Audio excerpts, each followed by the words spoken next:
Bidar KDP ಸಭೆಯಲ್ಲಿ ನಡೆದಂತಹ ಘಟನೆ ಬಗ್ಗೆ ಸುದ್ದಿಗೋಷ್ಠಿಯನ್ನು ನಡೆಸಿದ್ದಾರೆ ಮಾಜಿ ಶಾಸಕ ಮಾಜಿ ಸಚಿವ ರಾಜಶೇಖರ ಬಿ ಪಾಟೀಲ್ ಅವರು. ಏನು ಹೇಳಿದ್ದಾರೆ ಅಂತ ಅಂದರೆ, ಶಾಸಕರದು ಕ್ರಿಮಿನಲ್ ಮೈಂಡ್, ಬರೀ ಮಸಿ ಬಳಿಯುವಂತಹ ಕೆಲಸವನ್ನು ಶಾಸಕ ಸಿದ್ದು ಪಾಟೀಲ್ ಅವರು ಮಾಡ್ತಾ ಇದ್ದಾರೆ. ಶಾಸಕರು ಯಾವುದೇ ಕೆಲಸ ಮಾಡಲು ಯೋಗ್ಯರಲ್ಲ. ಶಾಸಕರ ವಿರುದ್ಧ ನೇರವಾಗಿ ಆರೋಪ ಮಾಡಿದ್ದಾರೆ. ಹಾಗಾದರೆ ಶಾಸಕ ಡಾಕ್ಟರ್ ಸಿದ್ದು ಪಾಟೀಲ್ ಅವರ ಬಗ್ಗೆ ಮಾಜಿ ಸಚಿವ ಶಾಸಕ ರಾಜಶೇಖರ ಪಾಟೀಲ್ ಏನು ಹೇಳಿದ್ರು ನೋಡ್ಕೊಂಬನ್ನಿ. ಇವತ್ತು ನಡೀತಕ್ಕಂಥ ಘಟನೆ ಬಗ್ಗೆ ಬೀದರ್ನಲ್ಲಿ ನಡೀತಕ್ಕಂಥ ಕೆಡಿಪಿ ಸಭೆಯಲ್ಲಿ ಆಗಿರ್ತಕ್ಕಂಥ ಘಟನೆ ನಾನು ಕೂಡ ಮಾಧ್ಯಮದ ಮುಖಾಂತರ ನಾನು ನೋಡಿದ್ದೀನಿ. ನಾನು ಬೆಂಗಳೂರಿಂದ ಮೈಸೂರಿಗೆ ಚಾಮುಂಡಿ ದೇವಿಯ ದರ್ಶನ ಪಡೆದುಕೊಳ್ಬೇಕು ಅಂತ ನಾನು ಬೆಳಗ್ಗೆ ಬೆಂಗಳೂರಿಂದ ಮೈಸೂರಿಗೆ ಹೋಗಿದ್ದೆ. ಮೈಸೂರು ಮುಗಿಸ್ಕೊಂಡು ನಾನು ತಿರ್ಗಾ ಬೆಂಗಳೂರಿಗೆ ಹೋಗಬೇಕಾಗಿತ್ತು. 12 ಗಂಟೆಗೆ ಮುಖ್ಯಮಂತ್ರಿಗಳು ಮೈಸೂರು ಏರ್ಪೋರ್ಟ್ಗೆ ಬರ್ತಾ ಇದ್ದಾರೆ ಅಂದ್ರೆ ಹೋಗೋಣ ಅಂತ ಹೋಗಿದಾಗ ನನಗೆ 12ವರೆಗೆ ಇದಾಗಿರ್ತಕ್ಕಂಥ ಘಟನೆ ಬಗ್ಗೆ ನಮ್ಮ ಆಪ್ತ ಸಹಾಯಕ ವಿಡಿಯೋ ಹಾಕಿದರು. ನಾನು ಅಲ್ಲಿ ನೇರವಾಗಿ ಮೈಸೂರಿಂದ ವಿಮಾನದ ಮೂಲಕ ಹೈದರಾಬಾದಿಗೆ ಬಂದು ಹೈದರಾಬಾದಿಂದ ಇಲ್ಲಿ ಹುಮ್ನಾಬಾದ್ ನಾನು ಬಂದಿದ್ದೆ. ಇವತ್ತು ವಿಶೇಷವಾಗಿ ಕೆಡಿಪಿ ಸಭೆ ಸುಮಾರು ದಿನದಿಂದ ಹುಮ್ನಾಬಾದ್ ಕ್ಷೇತ್ರದಲ್ಲಿ ಸಾಕಷ್ಟು ಬಾರಿ ನಾವು ಸಚಿವರಾಗಿ ಕೂಡ ಕೆಡಿಪಿ ಸಭೆಗಳು ಮಾಡಿದ್ದೀವಿ ಮತ್ತು ಕೆಡಿಪಿ ಸಭೆಯಲ್ಲಿ ನಾವು ಶಾಸಕರಾಗಿ ಕೂಡ ಕಾರ್ಯನಿರ್ವಹಣೆ ಮಾಡಿದ್ದೀವಿ. ಇವತ್ತು ಅನುಪಾಲನಾ ವರದಿ ಇವತ್ತೇ ಇಲ್ಲ, ಎಲ್ಲೆಲ್ಲಿ ಅನುಪಾಲನಾ ವರದಿಗಳು ಹುಮ್ನಾಬಾದ್ ಕೆಡಿಪಿ ಸಭೆಯಲ್ಲಿ ಇವರು ಎಷ್ಟೆಷ್ಟು ವಾಗ್ದಾನ ಮಾಡಿದ್ದಾರೆ, ಏನೇನು ಸೂಚನೆ ಕೊಟ್ಟಿದ್ದಾರೆ ಅಧಿಕಾರಿಗಳಿಗೆ, ಯಾವುದೇ ಒಂದು ಪಾಲನೆ ಆಗಿದೆ, ಆ ಅನುಪಾಲನಾ ವರದಿ ಶಾಸಕರು ನೋಡಬೇಕು. ಇವತ್ತು ಆಗಿರ್ತಕ್ಕಂಥ ಘಟನೆ ನಾನು ವಿಷಾದಪಡಿಸ್ತೀನಿ. ಯಾಕಂದ್ರೆ ಇವೆಲ್ಲ ಶಾಸಕರು, ವಿಧಾನ ಪರಿಷತ್ ಸದಸ್ಯರು, ಅವರು ಕೂಡ ಶಾಸಕರೇ, ಎಲ್ಲರಿಗೂ ಗೌರವ ಒಂದೇ ಇದೆ. ಅವ್ರವ್ರು ಮಾತಾಡ್ತಕ್ಕಂಥದ್ದು ಅವ್ರಿಗೆ ಅಧಿಕಾರ ಇದೆ, ಇವ್ರಿವ್ರು ಮಾತಾಡ್ತಕ್ಕಂಥ ಅಧಿಕಾರ ಇವರಿಗೂ ಕೂಡ ಇದೆ, ಯಾರಿಗೂ ಕೂಡ ಬೈಲಿಕ್ಕಿಲ್ಲ. ಇವತ್ತು ಹುಮ್ನಾಬಾದ್ ಪಟ್ಟಣದಲ್ಲಿ ಇವತ್ತು ನಾವು ನೋಡಿದಾಗ ಯಾವ ರೀತಿ ಕಾಣಿಸ್ತಾ ಇದೆ ಹುಮ್ನಾಬಾದ್ ಪಟ್ಟಣದಲ್ಲಿ ಅಂದ್ರೆ, ಏನಪ್ಪ ಭಯಭೀತಿ ಜನ, ಏನಾಗಿದೆ ಏನಿಲ್ಲ ಅಂತ. ಏನೂ ಆಗಿಲ್ಲ, ಅಲ್ಲಿ ಆಗ್ತಕ್ಕಂಥ ಮಾತಿನ ವಾಕ್ಸಮರ. ಮಾನ್ಯ ವಿಧಾನ ಪರಿಷತ್ ಸದಸ್ಯರು ಕೆಲವೊಂದು ಮಾತನಾಡಿದಾರೆ, ಮಾನ್ಯ ಶಾಸಕರು ಕೂಡ ಮಾತನಾಡಿದ್ದಾರೆ. ತಾವು ಕೂಡ ವಿಡಿಯೋ ಕ್ಲಿಪ್ನ ನೋಡಿದ್ದೀನಿ. ನಾನು ಇನ್ನೂ ಕೂಡ ನಾನು ವೈಯಕ್ತಿಕವಾಗಿ ಕೂಡ ನಮ್ಮ ಸೋದರ ಜೊತೆಲಿ ಕೂಡ ಚರ್ಚೆ ಮಾಡ್ತೀನಿ. ನನಗೆ ಈಗಾಗಲೇ ಗುಲ್ಬರ್ಗಾ ವಿಭಾಗದ DIG ಕೂಡ ನನಗೆ ಫೋನ್ ಮಾಡಿದರು, ನಮ್ಮ ಪೊಲೀಸ್ ವರಿಷ್ಠಾಧಿಕಾರಿಗಳು ಕೂಡ ನನಗೆ ಫೋನ್ ಮಾಡಿದರು. ಇಲ್ಲಾಗಿರ್ತಕ್ಕಂಥ ಘಟನೆ ಬಗ್ಗೆ ನಾನು ಕೂಡ ಅವ್ರ ಜೊತೆಲಿ ಚರ್ಚೆ ಮಾಡಿದ್ದೀನಿ. ನಾನು ಪೊಲೀಸ್ ಇಲಾಖೆಯವರಿಗೆ ಕೂಡ ನಾನು ಹೇಳಿದ್ದೀನಿ, ಇದು ಕಾನೂನು ಸುವ್ಯವಸ್ಥೆ ಎಲ್ಲೋ ಕೆಡ್ತಾ ಇದೆ. ಪದೇ ಪದೇ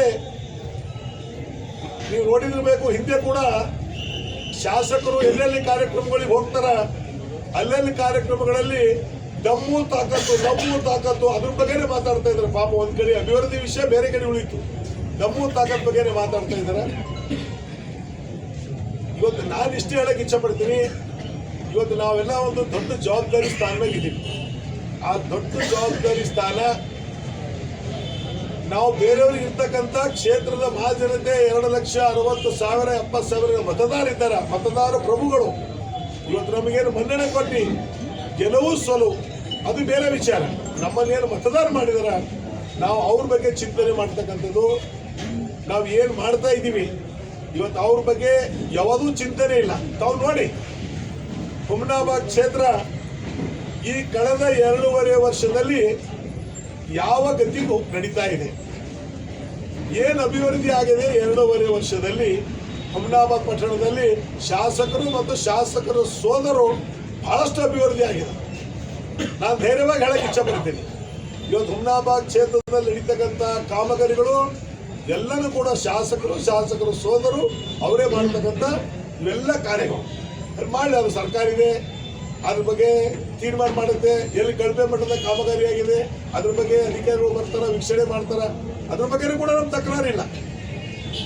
ಈ ತಕರಾರು ಎಲ್ಲಿ ಬರ್ತಾ ಇದೆ, ಶಾಸಕರು ಇವತ್ತ KDP ಸಭೆಯಲ್ಲಿ ಅಲ್ಲಿ ಕೂಡ ಅದೇ ರೀತಿ, ಇಲ್ಲಿ ಹುಮ್ನಾಬಾದ್ KDP ಸಭೆಯಲ್ಲಿ ಅದೇ ಮೈಂಡ್.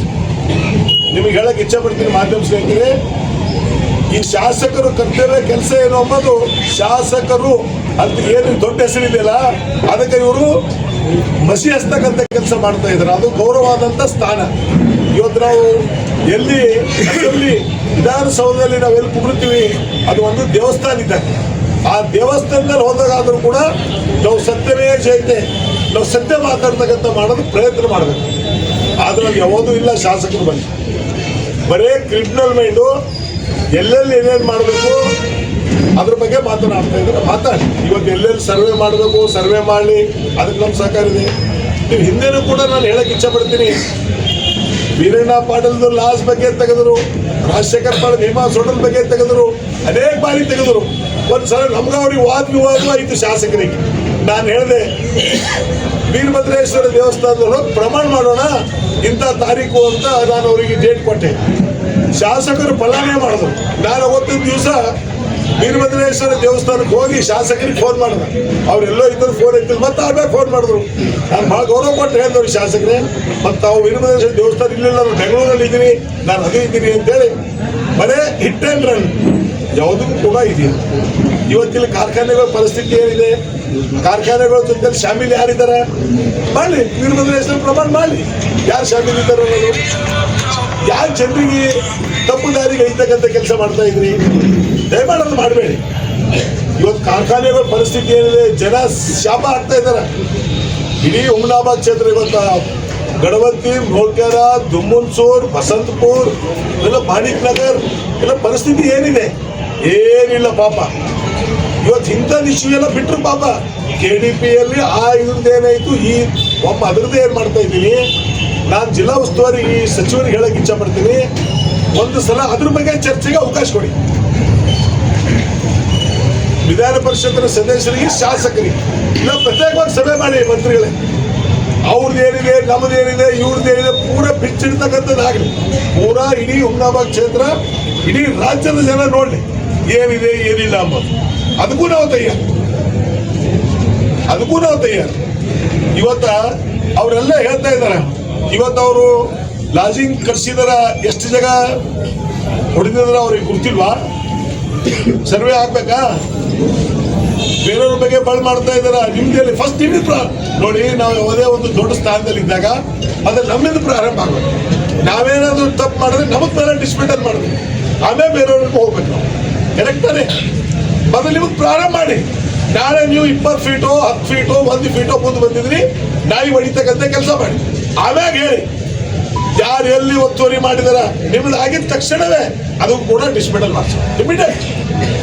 ನೀವು ದೊಡ್ಡ ಸ್ಥಾನಮಾನದಾಗಿದ್ದೀರಾ ಇದೆಲ್ಲ ನೋಡಿ. ಬಟ್ ಇವತ್ತು ನನ್ನ ಇಚ್ಛೆ ಇಷ್ಟೇ ಅದ, ನಾನು ಪೊಲೀಸ್ ಅಧಿಕಾರಿಗಳಿಗಾಗಲಿ, ಜಿಲ್ಲಾ ಉಸ್ತುವಾರಿ ಸಚಿವರಿಗಾಗಲಿ ಇದೇ ರೀತಿ ಮುಂದೆ ನಡೀತು ಅಂದ್ರೆ ಇದು 2ನೇ ಬಳ್ಳಾರಿ ಆಗ್ಲಿಕ್ಕೂ ಕೂಡ ಆಗ್ತಕ್ಕಂಥ ಪರಿಸ್ಥಿತಿ ನಿರ್ಮಾಣ ಆಗ್ತಾ ಇದೆ. ಯಾಕಂತ ಕೇಳಿ, ನಾನು ನಿನ್ನೆ ಮುಖ್ಯಮಂತ್ರಿಗಳ ಹತ್ರ ಹೋಗಿದಾಗ ಬಹಳ ಸಮಾಧಾನಗಳ ಜೊತೆಲೆಲ್ಲ ಚರ್ಚೆ ಮಾಡಿ ಈ ಬಳ್ಳಾರಿ ಬಗ್ಗೆ ಬಹಳ ಬೇಸರ ಮಾಡಿಕೊಂಡ್ರು ಮುಖ್ಯಮಂತ್ರಿಗಳು. ನಾನು ಉಪಮುಖ್ಯಮಂತ್ರಿಗಳ ಜೊತೆಲಿ ಹೋಗಿದಾಗ ಕೂಡ ಬಳ್ಳಾರಿ ಚರ್ಚೆ ಮಾಡ್ತಾ ಇದ್ದೀನಿ. ಇವತ್ತು ನಮ್ಮ ಉದ್ದೇಶ, ಇವತ್ತು ಕಾನೂನು ಸುವ್ಯವಸ್ಥೆ ಕೆಡಬಾರದು. ನಾವು ಕಾನೂನು ಏನಿದೆ ಕಾನೂನು ಚೌಕಟ್ಟಲ್ಲಿ ನಾವೆಲ್ಲರೂ ಕೂಡ ನಡಿಬೇಕು. ಡಾಕ್ಟರ್ ಬಾಬಾ ಸಾಹೇಬ್ ಅಂಬೇಡ್ಕರ್ ಅವರು ಕೊಟ್ಟಂತ ಸಂವಿಧಾನ, ಆ ಸಂವಿಧಾನ ಅಡಿಯಲ್ಲಿ ನಾವೆಲ್ಲರೂ ಕೂಡ ನಡೀತಕ್ಕಂಥದ್ದು. ಯಾರು ಕೂಡ MLA ಇರ್ಬೋದು, ಮಿನಿಸ್ಟರ್ ಇರ್ಬೋದು, ಚೀಫ್ ಮಿನಿಸ್ಟರ್ ಇರ್ಬೋದು, ಯಾರಾದ್ರೂ ಕೂಡ ಈ ಕಾನೂನು ಬಿಟ್ಟು ಹೋಗಕ್ಕೆ ಆಗೋದಿಲ್ಲ. ನಾನು ಈಗೂ ಕೂಡ ಅಸೂರೆನ್ಸ್ ಕೊಟ್ಟಿದ್ದೀನಿ. ನನಗೆ DIG ಗುಲ್ಬರ್ಗ ಸಾಹೇಬರು ಕೂಡ ಫೋನ್ ಮಾಡಿದ್ರು, ಇಲ್ಲ ಈ ರೀತಿಯಾಗಿದೆ ಹುಮ್ನಾಬಾದಲ್ಲಿ.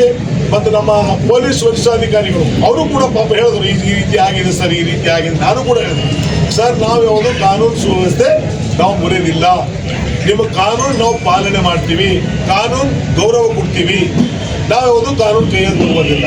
ನಾನೇನೋ ಈ ಮಾಧ್ಯಮ ಮೂಲಕ ಕೇಳಿದೆ, ನಾನು ಒಂದ್ ಕಡೆ ಶಾಸಕರು ಹೇಳ್ತಾ ಇದ್ದೀರಂತ 144 ನಾನೇ ಮಾಡಿಸಿದ್ದೀನಿ ಅಂತ. ನೀ ಮಾಡ್ಸಕ್ಕೆ ನೀನು ಚೀಫ್ ಮಿನಿಸ್ಟರ್ ಮಾಡ್ಸಕ್ಕೆ ಯಾರು ಕೊಟ್ಟು ಇವ್ರಿಗೆ ಮಾಡ್ಸಕ್ಕೆ ಅಧಿಕಾರ ಇದೆಯಾ?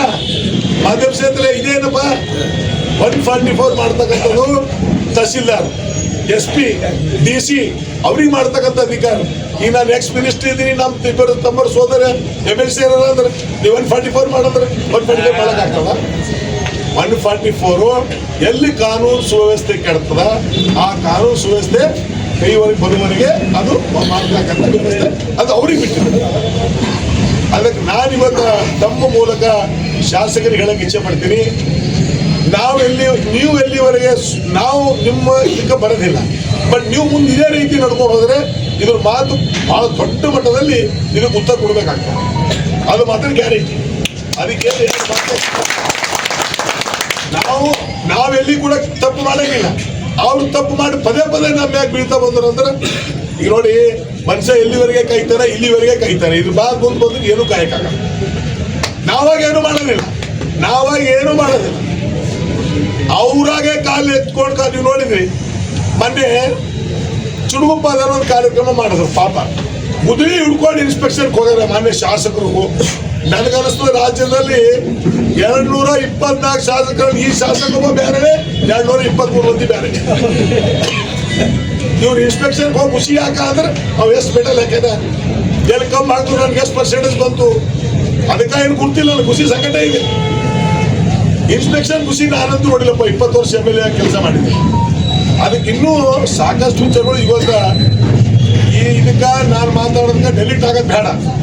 ಈಗ ಅವ್ರದ್ದು ಏನು ಪೂರ ಚರಿತ್ರೆ ಇದೆ. ಈಗ ನಾವು ಇಷ್ಟು ದಿನ ಸುಮ್ಮನೆ ನಡೆಯಪ್ಪ ಒಬ್ಬರು ಜನಪ್ರತಿನಿಧಿನ ಬೇಡ ಅಂತ ಏನಿಲ್ಲ, ಮುಚ್ಚುಮರಿ ಏನಿಲ್ಲ, ಎಲ್ಲನೂ ಕೂಡ ಜನರ ಮಧ್ಯದಲ್ಲಿ ಹಂಚ್ಕೊಳ್ತಕ್ಕಂಥ ಕೆಲಸ ನಾವು ಮಾಡ್ತೀವಿ ಪ್ರತಿಯೊಂದು ವಿಷಯ. ಬಟ್ ಇವತ್ತಿನ ಇದರಲ್ಲಿ ಅದೊಂದು ಕಾರ್ಯಕ್ರಮದಲ್ಲಿ ಹೇಳಕ್ಕಾಗೋದಿಲ್ಲ. ಅದು ಬೇರೆ ಇದರಲ್ಲಿ ನಾನು ಹೆಂಗ ಹಳಿಕೇಳದಲ್ಲಿ ಕಾರ್ಯಕ್ರಮ, ಹುಮ್ನಾಬಾದಲ್ಲಿ ಪ್ರತ್ಯೇಕ ಕಾರ್ಯಕ್ರಮ ಮಾಡಿದಾಗ ಎಲ್ಲನೂ ಕೂಡ ಬಿಚ್ಚಿ ಹೇಳ್ತಕ್ಕಂಥ ಪ್ರಯತ್ನ ನಾನು ಮಾಡ್ತೀನಿ.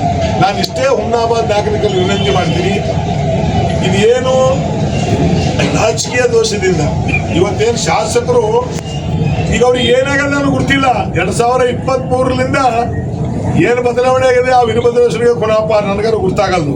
2021 ಮುಂದೆ ಹೋಗ್ಬೇಕಾದ್ರೆ ನಮಗೆ ಕೇಳೇ ಹೋಗ್ಬೇಕು, ಹೆಂಗ್ ಮಾಡ್ಬೇಕ್ರಿ, ಏನ್ ಮಾಡ್ಬೇಕ್ರಿ. ಇವತ್ತು ಪರಿಸ್ಥಿತಿ ಆಗ್ಲಿ, ದೇವರವ್ರಿಗೆ ಒಳ್ಳೇದು ಮಾಡಿ ಬುದ್ಧಿ ಕೊಡ್ಲಿ. ಆದ್ರೆ ನಾನು ಹೇಳ್ತಕ್ಕಂಥ ಇಷ್ಟೇ, ಹುಮ್ನಾಬಾದ್ ಕ್ಷೇತ್ರ ಜನರಿಗೆ ನಾನು ಇದು ಆಗಿರ್ತಕ್ಕಂಥ ಘಟನೆ ಬಗ್ಗೆ, ಈ ಘಟನೆ ಆಗಬಾರ್ದಿತ್ತು, ಘಟನೆ ಆಗಿದೆ. ಆದರೂ ಕೂಡ ಈ ಘಟನೆಯಿಂದ ತಾವ್ಯಾರು ಕೂಡ ಕಾರ್ಯಕರ್ತರು, ಹುಮ್ನಾಬಾದ್ ಕ್ಷೇತ್ರ ಜನ ತಾವೆಲ್ಲರೂ ಕೂಡ ಒಳ್ಳೆ ರೀತಿಯಿಂದ ಸ್ಪಂದಿಸಿ ಯಾವುದೇ ಅಹಿತಕರ ಘಟನೆಗೆ ನಾವು ಯಾರು ಕೂಡ ಅವಕಾಶ ಮಾಡಿಕೊಡೋದು. ಯಾಕಂದ್ರೆ ಕಾನೂನು ಚೌಕಟ್ಟಲ್ಲಿ ನಾವೆಲ್ಲ ನಡ್ಕೊಂಡು ಹೋಗ್ತಕ್ಕಂಥ ಇದರಲ್ಲಿ ನಾವು ನಡೀಬೇಕಾಗಿದೆ. ಯಾರೋ ಒಬ್ಬ ತಿಳಿಲಾರ್ದ ಬುದ್ಧಿ ಇಲ್ಲಾರ್ದೋ ಮಾಡ್ತಾನೆ ಅಂದ್ರೆ ನಾವು ಬುದ್ಧಿ ಇಟ್ಕೊಂಡು ಮಾಡಿದ್ರೆ ಏನೂ ಉಪಯೋಗ ಇಲ್ಲ. ಅದಕ್ಕೆ ನಾವು ಬಹಳ ಸೌಜನ್ಯ ಸಮಾಧಾನದಿಂದ ಮಾಡ್ತಕ್ಕಂಥ ಪ್ರಯತ್ನ, ನೀವೆಲ್ಲರೂ ಕೂಡ ನಿಮ್ಮ ಸಹಕಾರ. ಇವತ್ತು ತಾವೆಲ್ಲರೂ ಕೂಡ ಪಾಪ ಹಳ್ಳಿಯಿಂದ ಇನ್ನೂ ಯಾರು ಕೂಡ ಪೊಲೀಸ್ 144 ಮಾಡಿದೆ ಅಂತ ಇನ್ನೂ ಸಹಜ ಸಂಖ್ಯೆಯಲ್ಲಿ ನನ್ನ ದೂರವಾಣಿ ಮೂಲಕ ನಮ್ಮ ಕಾರ್ಯಕರ್ತರು ಫೋನ್ ಮಾಡ್ತಾ ಇದ್ದಾರೆ, ನಾವು ಬರ್ತೀವಿ ಸರ್ ಅಂತ. ನಾವು ಯಾರಿಗೂ ಕೂಡ ಇಲ್ಲ ಬೇಡ, ಏನೂ ಇಲ್ಲ, 144 ಇದೆ ಬೇಡ ಅಂತೇಳಿ ನಾವು ಯಾರಿಗೂ ಕೂಡ ಬರೋದಕ್ಕೆ ಅವಕಾಶ ಮಾಡಿಕೊಟ್ಟಿಲ್ಲ. ಇನ್ನೂ ಸಮಯ ಬಂದಾಗ ಅದೆಲ್ಲನೂ ಕೂಡ ರೂಪರೇಷೆ ಗುರ್ತಾಗುತ್ತೆ.